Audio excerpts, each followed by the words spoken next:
setuju orang tua disalahin terus. Gue bego. Iya, iya. Nah, berdasarkan hasil perhitungan tahun 2013 dari peneliti sosial media Semiocast, Indonesia adalah salah satu pengguna Twitter terbanyak di dunia.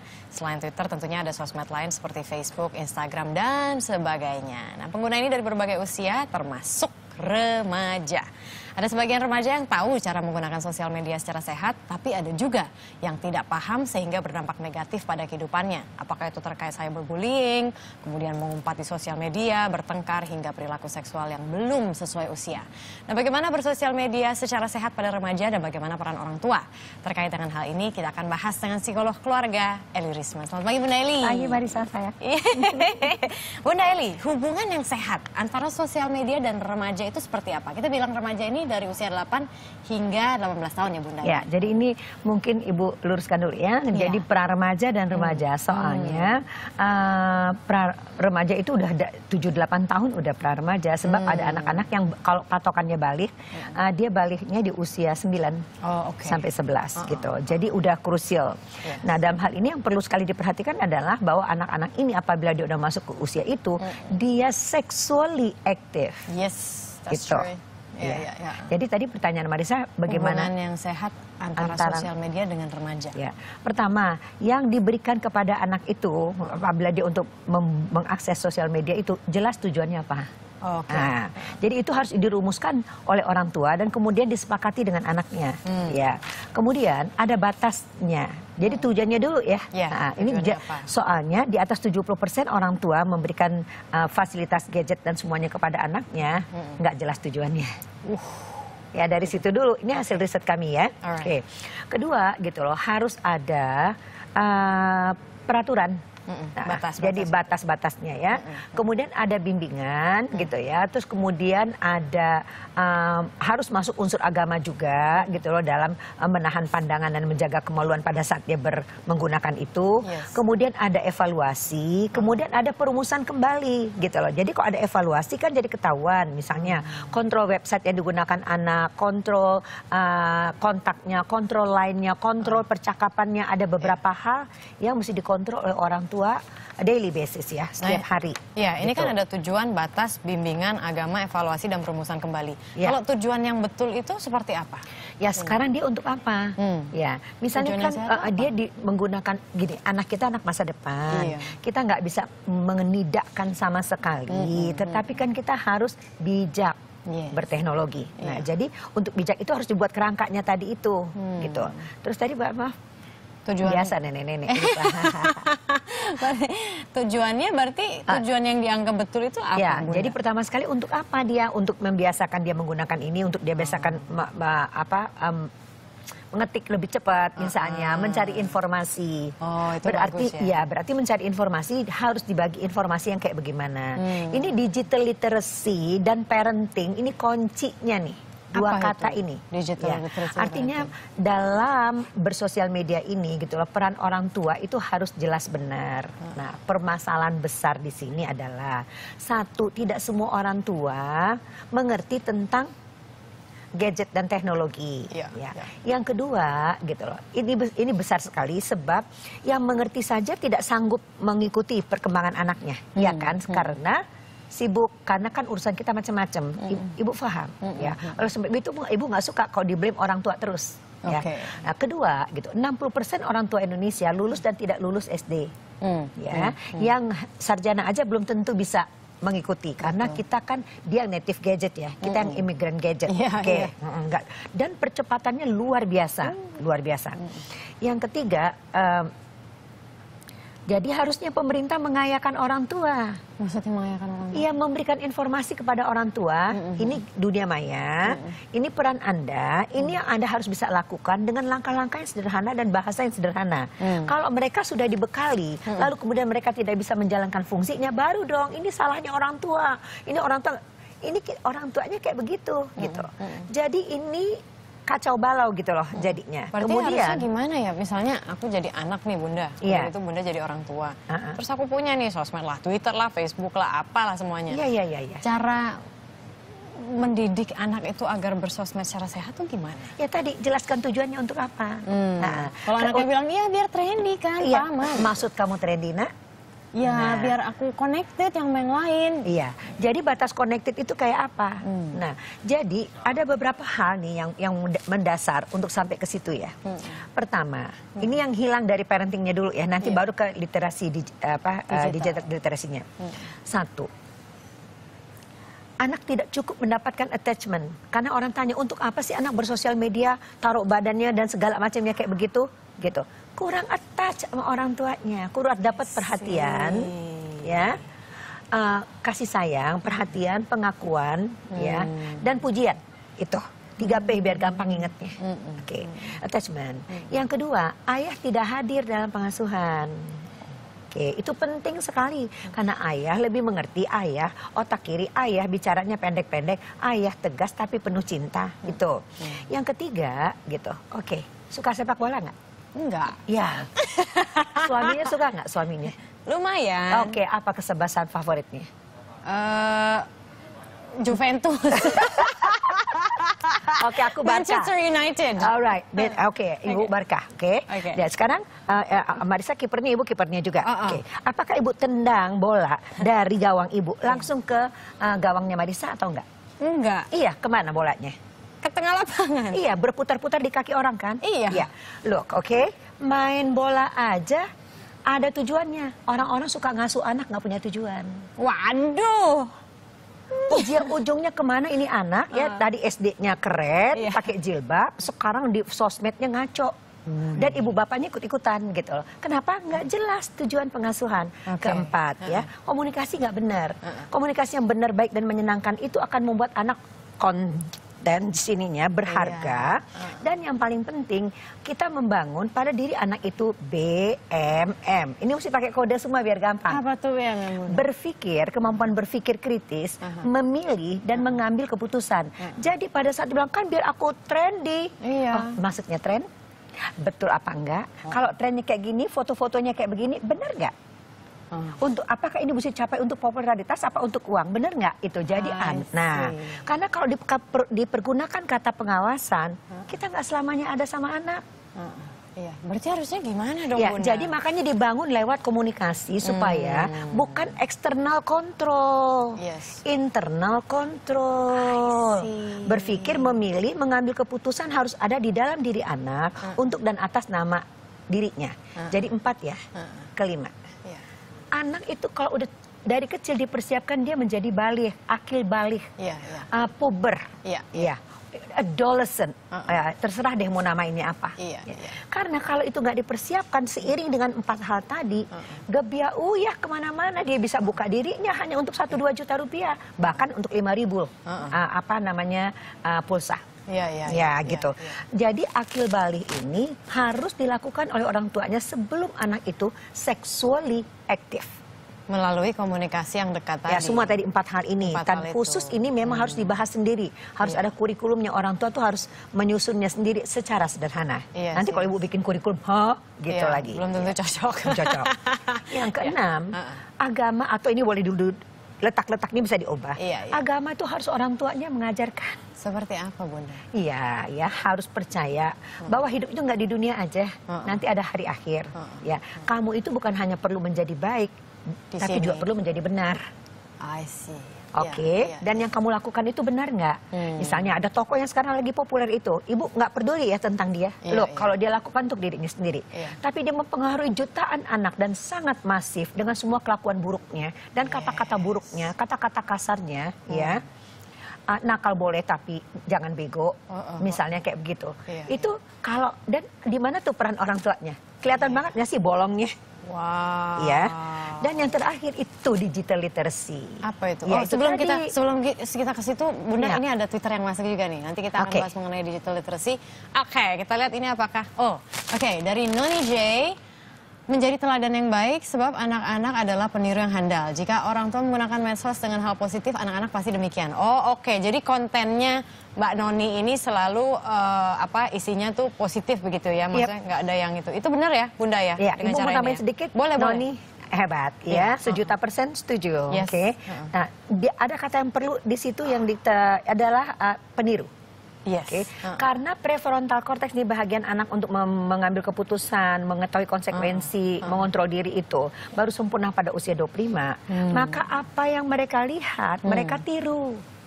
Mereka melakukannya untuk meniru dan mengetahui bagaimana rasanya. Jadi it is out of curiosity. Ini yang orang tua juga nggak ngerti pada saat dia memberikan fasilitas itu yang tidak jelas tujuannya tadi itu. Berarti gimana ya? Jadi bukan hanya meniru saja, bukan hanya memberikan contoh, tapi harus sadar anak melakukan dua hal. Dia meniru dan dia ingin tahu rasanya, kok jadi populer kayak gimana, kok punya penghasilan 32 juta kayak bagaimana, gitu. Kalau bisa mengendorse, dan jangan lupa gitu, ini kan sebuah bisnis besar, karena dapat silver button dari YouTube kan. I didn't know that. What? Oh my God. Saya sangat tidak digital literate. Ya, artinya ini semua yang harus pemerintah, nggak tahu lewat departemen mana, udah capek ngomongnya, harus membekali orang tua bahwa akan terjadi A, B, C, D, E, F, G. Ngomong sama orang tua, sama anak, ini yang mesti dibahas. Cara bahasnya ngomongnya kayak begini, gitu. Baru kita boleh nyalahin orang tua. Kalau enggak orang tua dapatnya dari mana? Kalau dari misalnya Yayasan Kita dan Buah Hati, berapalah kami ini kan cacing tanah. Berapa banyak tokoh parenting? Berapa bagaimana bisa mengcover secara masif? Sekarang dampak yang ditimbulkan ini udah masif. Nah kalau misalnya memang kita kan sudah melihat ada konten-konten yang dilakukan oleh remaja juga gitu ya. Kita tidak bilang semua remaja seperti itu. Oh iya, of course. Terus bagaimana kita sebagai orang tua melindungi anak dari konten-konten yang seperti ini? Karena kalau misalnya bicara mengenai media sosial itu kan sangat bebas, Bunda. Tapi sebelum Bunda menjawab, saya juga ingin mengundang Anda untuk bagi Anda yang mungkin punya pertanyaan atau punya pengalaman, mau di-share, silakan telepon ke, nah ini nih yang ada di sini, Jakarta 2954 6188. Oke?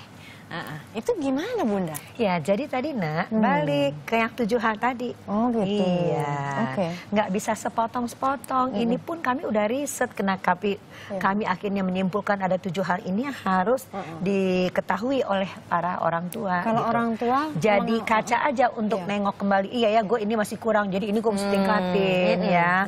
Oh iya ya, ayah belum berfungsi. Oh iya ya, aduh agama mesti diomongin lagi. Tapi di atas segalanya adalah tidak bisa ini diperbaiki apabila komunikasi yang terentang tidak bisa diukur dengan kilometer antara orang tua dan anak tidak dimulai dari situ dulu. Kalau digital literacy tadi itu apa, Bunda?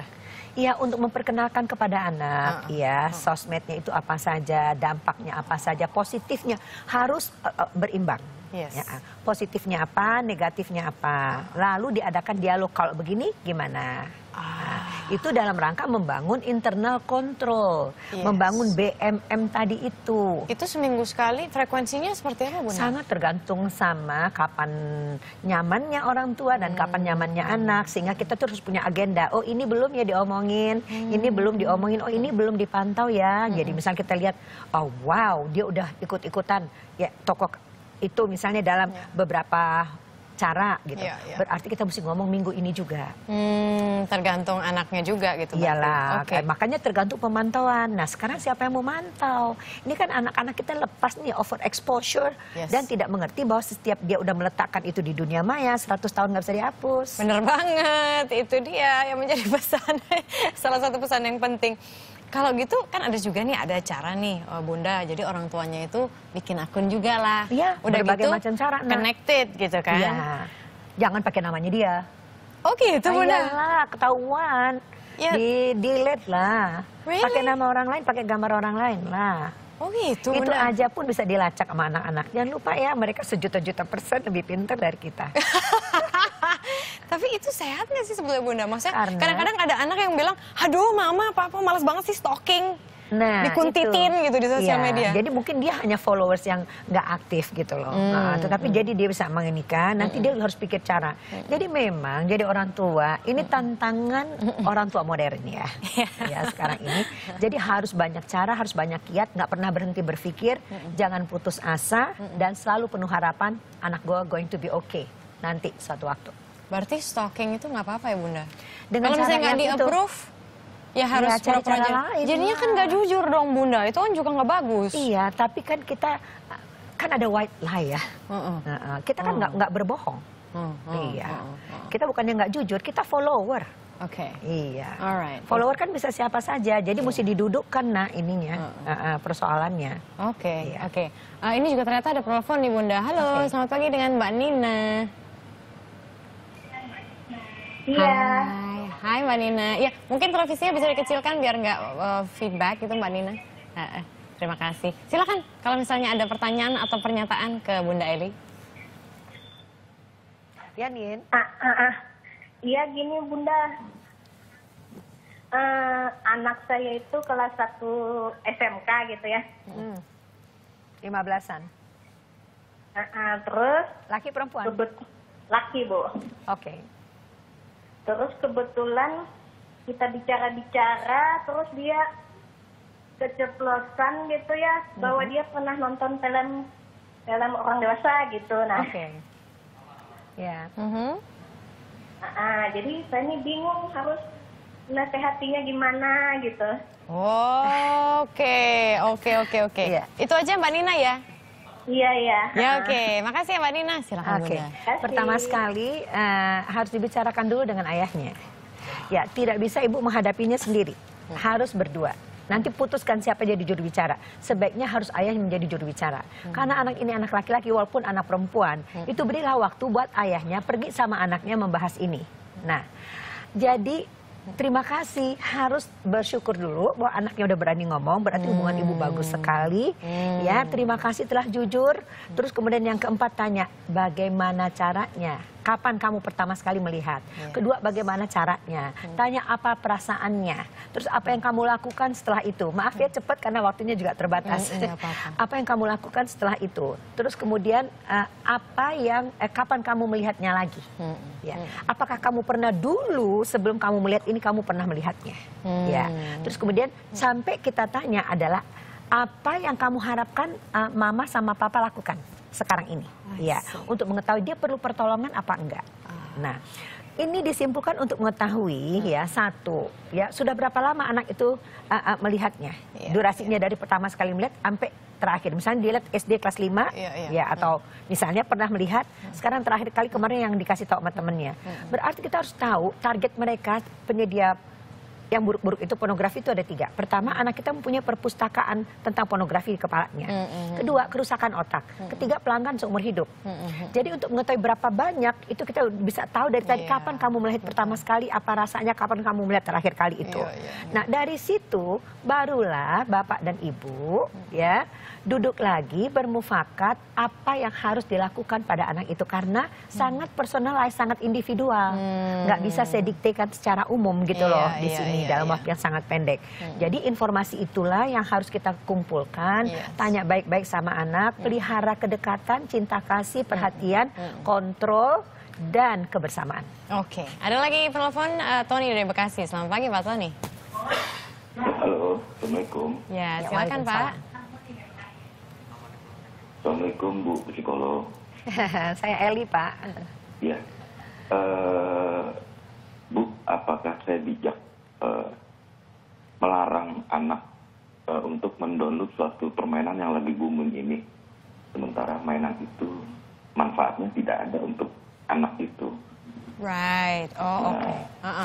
Dan dia sendiri seolah benci dengan permainan itu. Karena saya kelas 6 SD. Oke, 6 SD. Laki-laki perempuan Pak? Laki. Oh iya, 6 SD ya, oke. Pak, Ya. jawaban pertama saya, Bapak bijak. Saya larang itu untuk apa itu di depan saya, apa di belakang saya, dia menurut itu yang saya khawatirkan begitu. Oh, oke. Nanti dia, gitu. Nah, Bapak cara ngelarangnya kemarin gimana Pak? Kenapa? Cara ngelarangnya gimana? Ngomongnya gimana? Saya ngelarang ini permainan tidak ada manfaatnya. Kamu cuma ditipu dengan visual. Nah, udah gitu aja. Terus anak Bapak gimana reaksinya Pak waktu dibilang? Dia menanamkan permainan itu dengan ini. Waduh, saya tidak suka dengan permainan itu. Saya lebih suka main Lego. Oh, oke. Oke, baik. Itu aja ya Pak ya? Ya, itu baik, aja. terima kasih banyak Pak Tony dari Bekasi. Silakan, Bunda. Mohon maaf pemirsa. Jadi Bapak bijak, sangat bijak. Kita harus menunjukkan sikap Pak terhadap yang mana boleh, mana tidak, mana yang salah, mana benar. Itu harus dilakukan. Berikutnya adalah Bapak harus mengerti kalau perlu Bapak mendatangkan atau mencari ahli tentang games ini, membahasnya bersama. Bapak bisa menghubungi yayasan kami. Lalu kemudian anak ini harus diajak ngomong sama ahlinya itu. Karena kalau Bapak yang ngomong, dia pikir, Bapak tahu apa. Yang keempat, harus ada pemantauan, Pak. Jadi harus dibangun sebuah kerjasama kontrol. Antara Bapak, Ibu, siapa yang membantu di rumah, kakaknya atau adiknya. Di atas segala-galanya, Pak, tadi pemahaman bahwa games ini tidak baik, itu dulu yang harus disampaikan. Pak, tolong sampaikan kepada putra Bapak bahwa hal-hal yang berbau porno pada permainan itu memang sengaja dimasukkan untuk keuntungan, Pak, untuk uang. Dan itu akan merusak otak pada fungsi mulia otak di atas ini, Pak, di sini. Yang membuat orang akan berkelakuan seperti binatang. Setelah Bapak menjelaskan itu, nanti apabila dia memainkan terus, dia akan kecanduan. Ini yang ngomongin Pokemon boleh, Bu? Termasuk, ya boleh. Nanti dimasukkan. Sebab anak-anak sekarang udah sangat biasa cerdasnya. Dia ngerti bahwa tentang bahwa Pokemon juga mendeteksi tentang wilayah gitu. Jadi orang nggak ada kontrol dan sebagainya. Jadi satu-satu, Pak, one at the time. Satu-satu Bapak bahas sampai benar-benar anaknya mengerti. Dan yang tadi kita bicarakan, kalau Bapak mengikuti percakapan kami, internal control itu di dalam diri anak dan dialog yang tidak pernah putus. Pak, keluarga modern sekarang kehilangan hal yang sangat penting, dialog. Iya, dialog antara orang tua dan anak ya. Karena kalau misalnya dialog antara orang tua dan anak itu berjalan baik, pasti anak itu juga menjadi terbuka pada orang tuanya. Apapun yang dialami juga dia akan cerita dengan orang tuanya sehingga orang tua juga bisa memberikan solusi. Terima kasih banyak Bunda Eli. Sama-sama. Sudah berbagi di sini, bersosial media secara sehat, jaga komunikasi yang sehat antara orang tua dan anak atau orang yang lebih tua dengan anak. Nah, berikutnya kami akan hadirkan informasi menarik lainnya. Jangan kemana-mana, tetap di Indonesia Morning Show. Maaf ya, Batu.